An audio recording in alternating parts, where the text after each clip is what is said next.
The Shadows of Baragwanath. Chapter 1, The Vanishing Cry. The Hani Baragwanath Hospital was a labyrinth of sterile corridors and flickering fluorescent lights.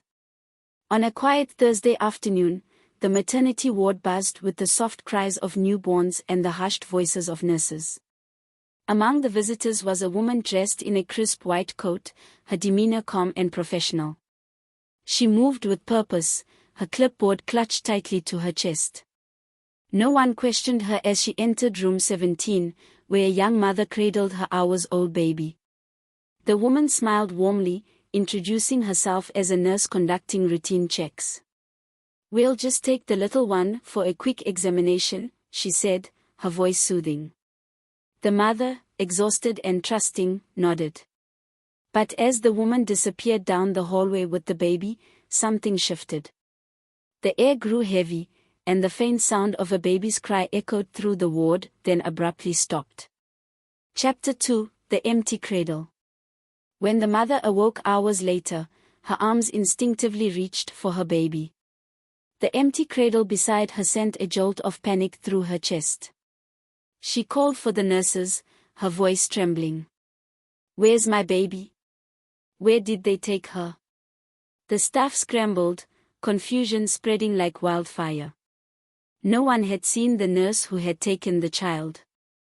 Security footage revealed a chilling sight, the woman in white walking briskly out of the hospital, the baby bundled in her arms. But as she passed through the exit, the cameras flickered, and her figure seemed to dissolve into the shadows. Chapter 3, The House in Deep Kloof. The police launched a frantic search, tracing the woman to a dilapidated house in Deep Kloof. The house stood at the end of a desolate street, its windows boarded up and its garden overrun with weeds. Neighbors whispered about strange occurrences, lights flickering at odd hours, shadows moving behind the curtains when no one was home. When the officers entered the house, they found the baby unharmed, lying in an old wooden crib. But the woman was nowhere to be seen. The air inside the house was icy, and the walls were covered in cryptic symbols drawn in what appeared to be ash. A single mirror hung in the living room, its surface cracked and smeared with handprints. Chapter 4, The Mirror's Secret. As the baby was reunited with her mother, the police continued their investigation. One officer, Detective Masiko, couldn't shake the feeling that something was deeply wrong. He returned to the house alone, drawn to the mirror in the living room.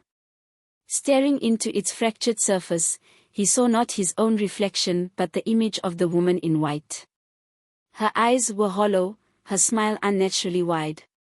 She raised a finger to her lips, as if to shush him, before vanishing into the glass. Chapter 5, The Truth Unveiled. Digging into the hospital's history, Detective Masiko uncovered a chilling legend. Decades ago, a nurse named Thandai had worked in the maternity ward. She was known for her kindness, but after losing her own child to illness, she became obsessed with the newborns in her care. One night, she vanished, taking a baby with her. Her body was never found, but her white coat was discovered in the hospital basement, stained with blood. Since then, staff and patients had reported strange occurrences, a woman in white appearing in the maternity ward, only to disappear when approached. Some claimed to hear her humming lullabies in the dead of night. Chapter 6, The Final Encounter. Determined to put an end to the haunting, Detective Masiko returned to the house with a priest. As they performed a cleansing ritual, the mirror began to shake violently. The woman in white emerged, her form flickering like a dying flame.